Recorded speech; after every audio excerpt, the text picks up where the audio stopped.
아멘. 금요기도에 나오신 우리 성도님들 한 분 한 분 주님의 이름으로 환영합니다. 우리 서로 이렇게 바라보시면서 오늘 이렇게 인사하실게요. 주님의 이름으로 축복합니다. 인사하시겠습니다. 네. 축복합니다. 요새 치앙마이 날씨가 제가 느끼기에는 좀 좋은 것 같아요. 그렇죠? 네. 이렇게 또 하나님께서 좋은 환경, 힘든 3, 4, 5, 6이 지나가고 또 좋은 날씨 허락하셨는데 감사함과 기쁨으로 내가 축복받고 있구나 생각하시면서 주님께 더 열심히 내시는 우리 성도님들 되시기를 바랍니다. 아멘. 우리 함께 말씀 보시겠습니다. 오늘 함께 보실 말씀은 신명기 11장 26절에서 32절 말씀입니다. 제가 가진 성경으로는 구약성경 280페이지에 있습니다. 신명기 11장 26절에서 32절 말씀, 저 한 절씩 교독하실게요. 11장 26절입니다. 내가 오늘 복과 저주를 너희 앞에 두나니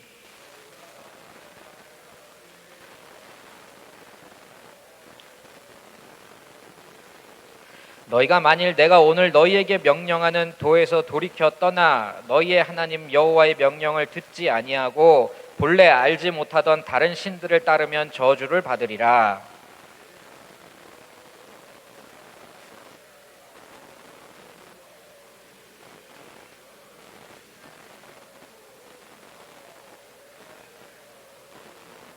이 두 산은 요단강 저쪽 곧 해가 지는 쪽으로 가는 길 뒤 길갈 맞은편 모래 상수리 나무 곁에 아라바에 거주하는 가나안 족속의 땅에 있지 아니하냐.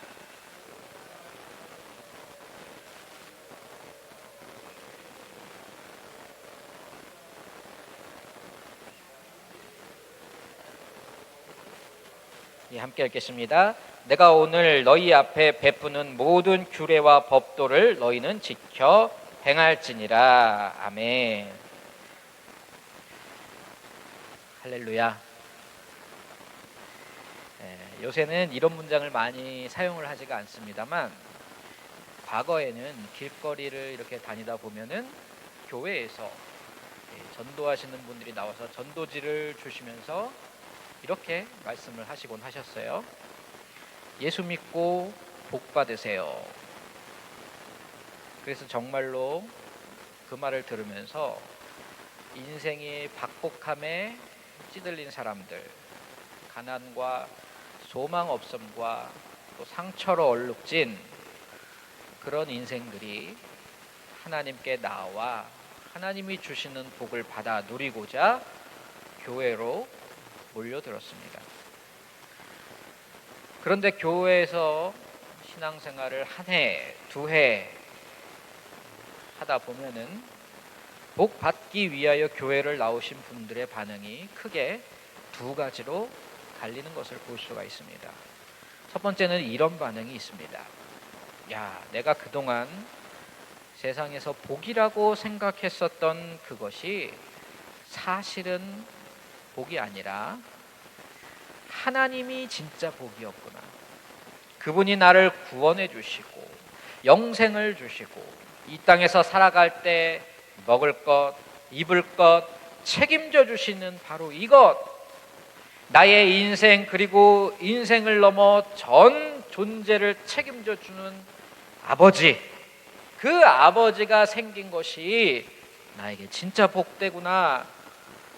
그래, 정말 교회 나왔더니 복 받았네.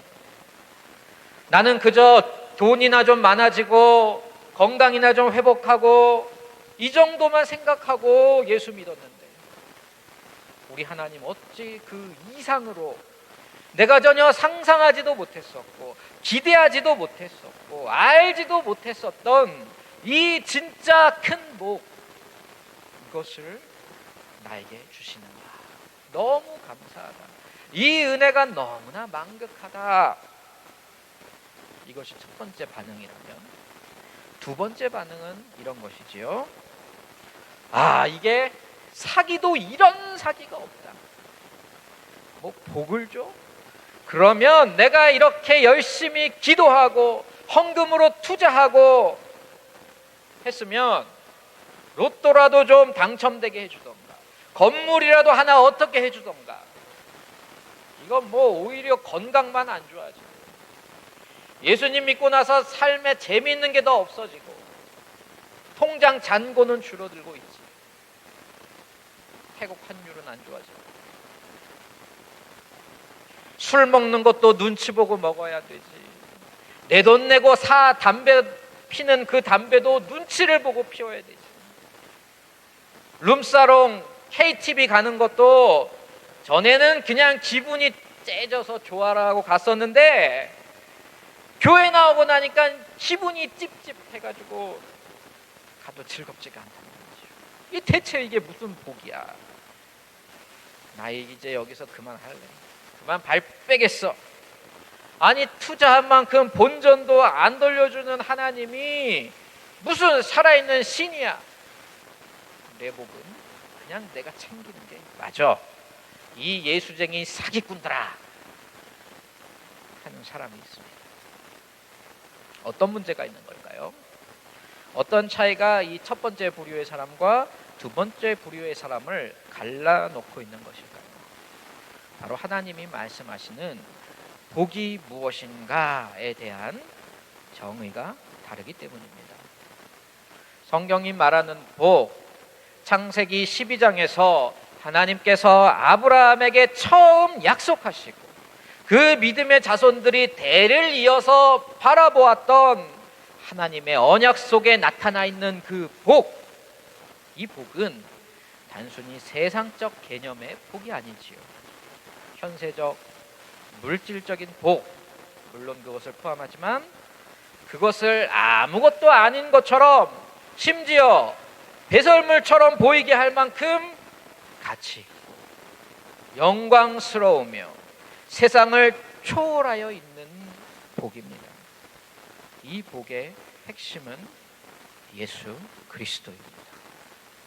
바로 구원 그 자체가 복이자 그 구원을 통하여서 누리게 되는 우리의 모든 것이 복입니다. 그래서 구약에서는 복이란 단어를 사용하지만 신약에서는 이 단어가 어떻게 소개되고 있습니까? 복음이라고 말씀하고 있습니다. 오늘 우리가 말씀 속에서 함께 보게 될 주제는 단순합니다. 축복과 저주. 그런데 우리가 세속적 개념으로 이것을 본다면 여전히 바뀌어지지 않는 내 관점으로 이 축복과 저주를 해석하려 한다면 앞서 살펴본 그 두 번째 사람과 같은 오류를 범하게 될 것입니다. 내가 하나님께 이렇게 열심히 하는데 하나님은 왜 나에게 축복을 안 주시지? 혹은 그 반대로 내가 이렇게 하나님 앞에 잘못한 일이 너무나 많으니 분명 나는 저주를 받게 될 거야. 내가 한 짓을 생각해 보면 나는 저주받아 마땅한 인간이야. 율법주의 그리고 행위주의를 자신의 신앙의 기초로 삼는 사람들은 항상 이 두 가지 사이를 왔다 갔다 합니다. 하나님께 복 받는 기준, 하나님으로부터 저주를 받는 기준, 다 뭐지요? 자기의 행위입니다. 그러다 보니 이런 사람은 어떤 모습을 보이겠습니까? 잘 나갈 때는 자기의 의의를 자랑합니다. 내가 잘했으니까 하나님이 나를 이렇게 축복한 거지. 우월감이 충만해지죠. 반대로 그러면 잘 못 나갈 때는 어떻게 될까요? 다 내 탓이야. 내가 그 모양으로 살아왔으니 하나님이 이렇게 저주를 하시지. 하나님이 나 같은 걸 사랑하실 일이 없어. 끝도 없이 침점되는 것입니다. 모든 일, 모든 관계를 다 끊어버리고 잠수탑니다.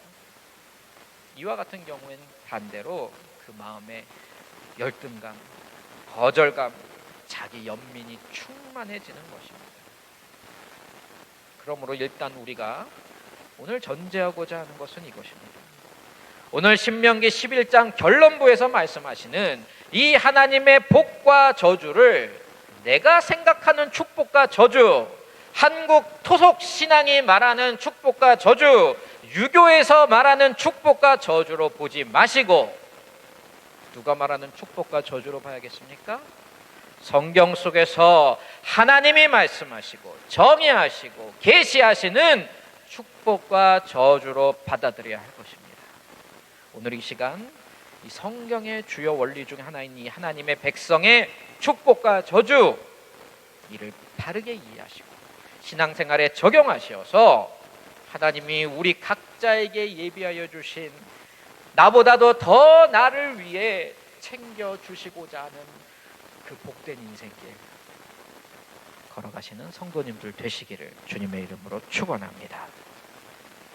그렇다면 하나님이 그 백성에게 선포하시며 동시에 경고하시는 이 축복과 저주에는 어떤 특징이 있을까요? 오늘 말씀을 통해 그것을 정리해 보도록 하겠습니다. 첫 번째, 이 축복과 저주는 이미 구원받은 자에게 선포된 것이다 라는 특징을 꼭 기억하여야 할 것입니다. 뭐라고요? 이미 구원받은 자에게 선포된 것이다. 매우 중요한 내용입니다. 오늘 26절로 시작되고 있는 우리가 읽은 이 본문은 우리가 앞서 3주에 걸쳐서 보고 있는 신명기 11장, 그리고 더 나아가서 신명기 1장에서부터 11장까지의 결론 부이면서 동시에 이제 이어지고 있는 12장 그 이후에 선포되는 모든 율법들의 도입부입니다. 결론부이자 도입부의 이중적인 역할을 담당하고 있는 것이에요. 그런데 이 앞의 내용을 보나 뒤의 내용을 보나 굳건하게 흔들리지 아니하고 하나님께서 이미 전제를 하시는 내용이 있습니다. 뭘까요? 하나님은 이미 이스라엘은 이미 하나님의 백성이라는 것, 그리고 가나안 땅은 이미 들어가기로 확실하게 결정되어 있다는 것입니다. 그러니까 이 두 가지는 이스라엘 백성들이 율법을 따르느냐 안 따르느냐 그것에 의해서 결정되지가 않는다는 거예요. 이것은 이스라엘의 행위로 결정되는 사항이 아니고 이미 저 먼 과거에 하나님이 누구랑 다 약속하시고 도장까지 찍으셨던 내용이었지요. 아브라함, 창세기 15장에서 이미 아브라함과 언약을 맺으시고 그 언약을 따라서 그 언약을 근거하여서 하나님은 이 아브라함의 자손들을 구원하시고 백성 삼으시고 약속한 땅으로 인도하시는 것입니다. 이 백성들이 출애굽해서 가나안 땅을 들어가는데 도움이 된 일이 있을까요, 없을까요? 아무것도 없어요. 오히려 하나님 화만 돋구고 모세 수명만 갉아먹었지 잘한 게 아무것도 없어요. 그런데 우리 하나님은 어떻게 하십니까? 신실하게 약속했으니까 이들을 친히 약속의 땅으로 인도해 내시고 계시는 것입니다. 그러면 이스라엘 백성들은 어떻게 합니까? 그 하나님을 그저 믿고 따라야 되죠. 가라 하면 가고 오라 하면 오고 해야 하나님의 언약을 누릴 수 있는 것 아니겠어요? 중간에 나 이거 참 이거 마음에 안 들어, 나 애굽으로 돌아갈래 이러면 하나님이 경고하시고 설득하시고 막 위협도 하시고 그래도 끝까지 고집을 굽히지 않고 자유의지를 활용해서 끝끝내 애굽으로 자기 발로 돌아가 버린다. 하나님이 다리 몽둥이를 부러뜨려 놓아서라도 끌고 가려고 그러는데 끝까지 노예로 돌아가는 게 낫다 이렇게 버팅긴다. 보셨는지 모르겠지만 타짜라는 영화를 보면은 그런 사람이 나옵니다. 도박을 하도 해서 양손을 잘랐어요. 그러면 도박을 안 할 줄 알았거든요. 양손이 없으니까. 그 다음에 뭘로 하죠? 손이 없으니까 그때 발로 화투를 칩니다. 인간의 죄성이 이 정도예요. 우리의 아집이 이 정도입니다. 출애굽기, 민수기, 신명기 다 무슨 이야기입니까? 이 손 잘라 놨더니 발로 도박을 하던 그 사람처럼 죄성에 찌들어서 그 습관을 못 버리는 우리들의 이 멱살을 붙잡고 홀로 당신의 백성을 만들어 가시는 이야기가 바로 이 이야기예요. 그러면 하나님이 이제 아브라함과 약속한 대로 그 자손을 약속의 땅에다가 데려다 놨으니 이제 끝났다. 속이 다 시원하다. 이제 내가 손 털어도 되지? 이제 나 할 거 다 했다 하시고 끝나셨을까요? 아니지요. 창세기 18장 18절을 보시면 아브라함은 강대한 나라가 되고 천하 만민은 그로 말미암아 복을 받게 될 것이 아니냐. 약속이 아직 안 끝났어요. 이제 시작입니다. 언약의 스케일이 어디까지입니까? 천하 만민까지예요. 이스라엘이 가나안 땅을 정복하고 정착하는 것, 그게 끝이 아니라 시작인 거예요. 예행 연습, 훈련 과정이 이제 끝났고 지금부터가 메인 미션, 본 게임이 시작되는 거라는 것입니다. 그러니 하나님은 가나안 땅에 입성해서도 이스라엘에게 어떻게 해주시겠습니까? 광야에서와 똑같이, 아니 오히려 더하게 지키시고 돌보시고 먹이시고 입히시고 천하 만민을 위한 복의 근원, 제사장 나라의 사명을 감당하도록 은혜를 베푸시는 것입니다. 열방 모든 백성들이 이 이스라엘을 바라보면서 야, 하나님을 믿고 사는 게 저렇게 행복하고 평안하고 젖과 꿀이 흐르는 삶이구나. 나도 하나님 백성 되고 싶다. 나도 좀 그분 백성 돼서 살고 싶다. 이 그림이 하나님께서 원하셨던 비전이었습니다. 그러니 하나님이 이 가나안 땅에서 살게 될 이스라엘을 위하여 얼마나 많은 좋은 선물을 잔뜩 준비하고 계셨겠어요.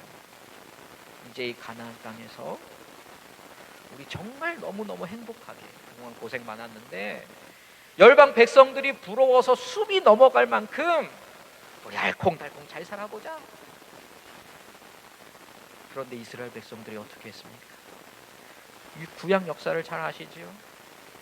하나님이 준비해 주신 이 복을 그냥 발로 차버리고 이 율법을, 명령과 규례들을, 하나님이 행하신 그 모든 역사들을 다 잊어버리고 우상을 섬깁니다. 각종 주변 나라의 우상들을 다 들여옵니다. 좋다 하는 우상은 다 웰컴이에요.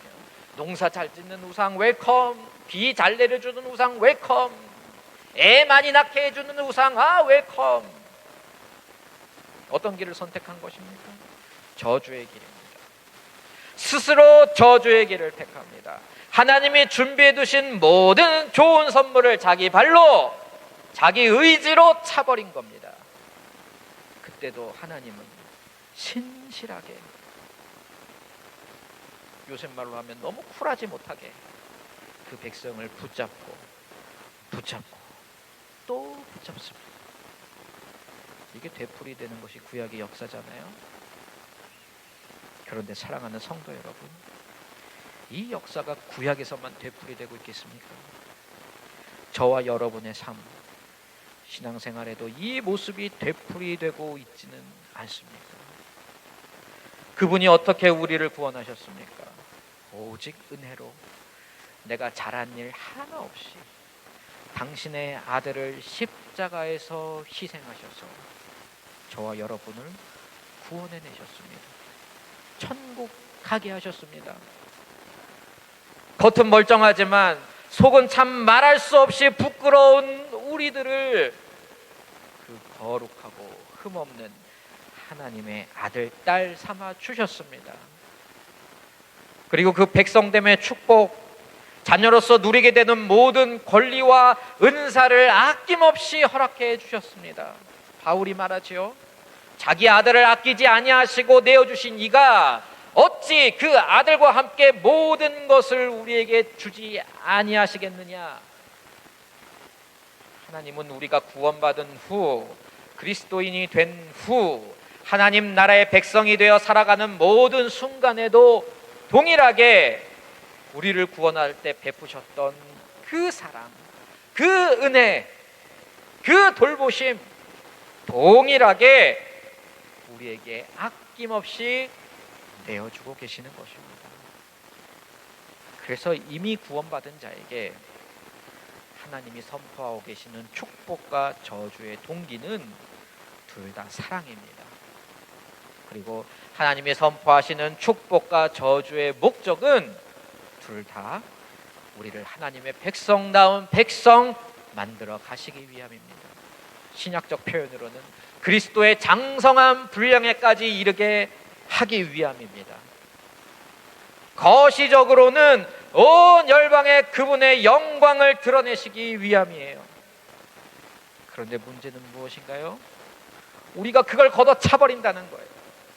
불순종으로 걷어차고, 범죄함으로 걷어차고, 형제를 미워하고 용서하지 않음으로 걷어차고, 돈과 권력과 정욕을 위하여서 너무도 간단하게 쉽게 인스턴트 음식을 고르듯이 우리는 하나님 버리고 다른 우상을 선택합니다.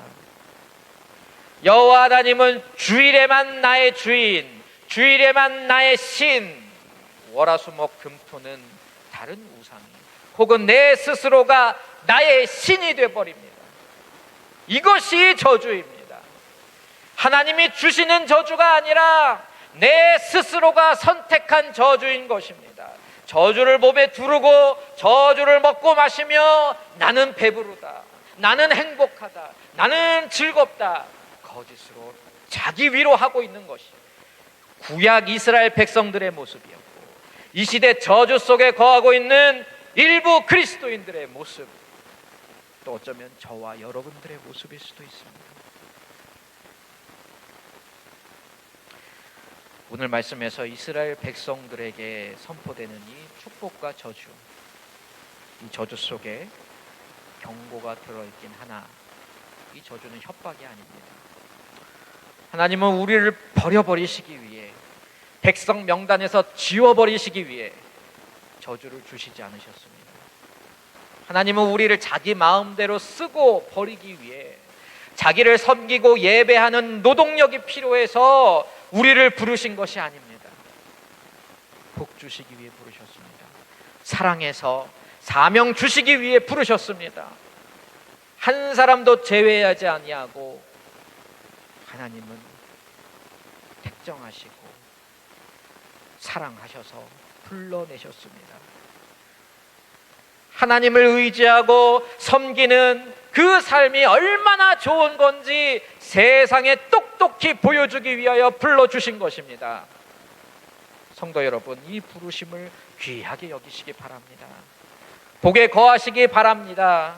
하나님이 곧 복이며 그분의 말씀이 곧 복입니다. 반대로 하나님을 떠남은 곧 그 자체가 저주입니다. 돈 없고 건강 잃는 것은 그저 저주의 한 현상일 뿐입니다. 저주의 본질은 우리가 스스로 선택하여 하나님을 떠나버리는 것, 혹은 마음은 이미 떠나 있으면서도 몸뚱아리만 안 떠난 척 예배 출석하여 자리만 채우고 있는 것, 그 자체가 곧 저주라는 것을 잊지 마시고 오직 겸손히 주님 안에만 거하시는 복된 성도님들 되시기를 축복합니다. 오늘 말씀에서 선포된 축복과 저주의 두 번째 특징은 이 축복과 저주에는 중간지대가 없다라는 것입니다. 다른 말로 하면 타협점이 없습니다. 오늘 말씀 29절을 보시면 하나님께서 이 축복과 저주의 원리를 이스라엘의 뼛속까지 깊이 심어주시기 위하여 체험학습을 명령하십니다. 가나안 땅에 들어가면 두 개의 산, 마주보고 있는 두 산, 그리심산과 에발산으로 두 백성을 갈라서게 만들지요. 그리고 선포하는 거예요. 하나님이 인도하신 이 땅에서 그분의 말씀을 듣고 청종하면 그리심산 앞에 있는 것처럼 축복을 누리는 것이고, 하나님께 불순종하고 우상을 섬기면 이 에발산 앞에서와 같이 저주를 받게 될 것이다. 여호수아 8장에 가면 나중에 여호수아가 이 명령을 그대로 따라서 백성들을 데리고 퍼포먼스를 합니다. 백성을 절반으로 나누고, 그리고 그 사이에는 아무것도 없습니다. 무슨 말입니까? 중간지대가 없다는 것입니다. 한 발은 축복의 그리심산에, 한 발은 저주의 에발산에 하나님의 백성은 이렇게 양다리를 걸쳐놓고 살 수 없다는 것입니다. 사랑하는 성도 여러분, 하나님의 백성은 하나님과 그 신앙을 타협할 수 없습니다. 그 인생을 타협할 수 없습니다. 축복 아니면 저주입니다. 적당히 사는 삶, 적당히 믿는 신앙, 적당히 하는 헌신, 하나님만 의지하는 삶이 아닌 당신의 백성이 하나님과 함께 그 무언가를 같이 두루두루 의지하며 믿는 삶을 우리 주님은 용납하지 않으십니다. 그럼에도 불구하고 지금도 여전히 그리심산과 에발산 사이에서 주저하는 신앙인들이 계십니까? 여전히 적당히 믿고 있는 것으로 나는 괜찮아, 만족스러워 생각하시고 계시는 분들이 계십니까? 이제는 결단하시기를 바랍니다. 세상 더 의지하고 하나님 더 의지하는 신앙은 그리스도인의 바른 신앙이 아닙니다. 여호와 하나님 더 의지하는 신앙에서 이제는 여호와 하나님만 의지하는 인생으로의 뛰어내림, 내려놓음, 산 제사로 내어드림이 있으시기를 주님의 이름으로 축원합니다. 마지막으로 우리가 살펴보고자 하는 그리스도인의 축복과 저주의 특징은 이것입니다. 그리스도인의 삶에 적용되는 축복과 저주는 그 무게중심이 공평하지가 않다는 것입니다. 이게 무슨 말일까요? 사실 세상적 관점에서 말하는 공평함이란 칼같이 규칙과 원칙을 적용하는 것을 말합니다. 하나님도 이 축복과 저주를 선포하실 때 매우 엄하게 공의를 가지고 이 원칙을 말씀하셨습니다. 그런데 이 축복과 저주를 선포하시는 하나님의 속마음은 어떨까요? 내 말 잘 듣는 백성을 축복하고 싶은 마음 50%, 그럼 내 말 안 듣는 백성에게 저주를 주고 싶은 마음 50%, 이렇게 반반의 마음이 있는 것일까요? 여러분, 우리가 오늘까지 3주에 걸쳐서 이 신명기 11장을 보았습니다. 그리고 오늘이 그 결론부라고 앞서 말씀을 드렸습니다. 그리고 오늘 결론부의 주제는 축복과 저주입니다. 그런데 이 신명기 11장을 처음부터 한번 자세히 다시 한번 보시길 바랍니다. 하나님께서 그 백성에게 축복을 약속하시는 구절의 분량과 저주와 심판을 경고하시는 구절의 분량을 비교해 보시길 바라요. 어떻습니까? 정확하게 세 구절이 저주와 심판을 경고하고 있습니다. 16절과 17절, 그리고 오늘 우리가 보는 본문 중에 28절이 그런 내용입니다. 그리고 그 외에는 무엇인가요? 하나님만 섬기는 백성들에게 약속하시는 축복의 말씀들입니다. 하나님의 그 마음의 중심이 어디에 가 있다는 거예요? 분명하게 저주를 경고하시지만은 그 속마음의 중심은, 방향성은 100% 축복에 가 있는 것입니다. 이와 비슷한 원리가 신명기 5장 9절에서 10절에도 잘 나와 있어요. 우리가 익히 들어 이미 알고 있는 구절입니다. 내 하나님 여호와는 질투하는 하나님인즉 나를 미워하는 자의 죄를 갚되 아버지로부터 아들에게로 3, 4대까지 이르게 하거니와. 여기까지만 보면 하나님 참 무서운 부분이에요. 3, 4대에 이르기까지 연자제를 통해서 그 죄를 갚으신다. 근데 그 다음 구절 10절을 보시면 나를 사랑하고 내 계명을 지키는 자에게는 1000대까지 은혜를 베푸느니라. 단순히 3, 4대, 1000대 숫자로 말씀하신 게 아니죠. 뭡니까? 하나님 마음의 무게 중심의 추가 어디가 있는지를 보여주는 거예요. 그 추가 극도로 은혜와 자비와 축복에 가 있다는 것을 우리는 알아야 합니다. 그럼에도 불구하고 구약 역사 속에서 이스라엘을 심판하셔야만 했던 하나님, 그 백성을 저주하셔야만 했던 아버지 하나님 그 마음이 어떠하셨겠습니까? 우리에게도 마찬가지 아니시겠어요? 성도 여러분, 율법은 물론 글자입니다. 시스템입니다. 인과응보의 구조를 가지고 있습니다. 하나님의 법도 겉모양은 세상 법률의 형식을 취합니다. 그러나 그 내용을 한번 보시기 바랍니다. 율법의 그 속을 보세요. 그 안에는 하나님의 사랑, 마음, 인격이 담겨져 있습니다. 그 백성을 향한 찢어지는 사랑이 담겨져 있습니다. 우리가 발버둥 치고 있는 거하고는 비교도 안 되게 우리를 살리시기 위하여, 우리를 그분의 하나님의 백성다운 백성 만들기 위하여 그 전능하신 분이 왜 사랑 때문에 우리를 절대 포기하지 못하시고 발버둥을 치고 계시는 진짜 아버지의 모습이 있습니다. 그걸 좀 봐주세요. 우리 아디가 잘못된 길에 발을 들여놓을까 봐 여기저기 꼼꼼하게 울타리를 만들어 놓으시고 위험을 알려주는 경고판도 붙여 놓으시고 울타리 안에서의 삶이 얼마나 좋은지 안내서까지 준비해 놓으시는 아버지의 모습과 같습니다. 한마디로 하나님의 세심한 사랑의 결정체, 아직 그 신앙이 미숙하기만 한 이스라엘 백성들을 향한 아버지 하나님의 맞춤형 사랑의 표현, 그것이 율법인 것입니다. 그러므로 우리는 오늘 선포되고 있는 이 축복과 저주를 통하여 무엇을 깨달아야 하겠습니까? 바로 하나님의 사랑을 발견해야 하는 것입니다. 그리스도인에게 선포된 축복과 저주의 원리는 지금 이 시대에도 여전히 유효한 율법입니다. 그러나 기계적으로 적용하는 율법이 아닙니다. 일주일치 잘한 일은 플러스, 잘못한 일은 마이너스하고 회개기도하면 좀 퉁쳐주고 이러면서 그런 결산을 통해 복과 저주를 내리는 삶이 우리 신앙에 적용되는 법칙이 아니란 것입니다. 그리스도인의 삶은 철저하게 언약 위에 서 있습니다. 이미 복 받은 삶이란 것입니다. 우리가 할 일은 그 복 받은 삶을 끝까지 유지만 하면 되는 것입니다.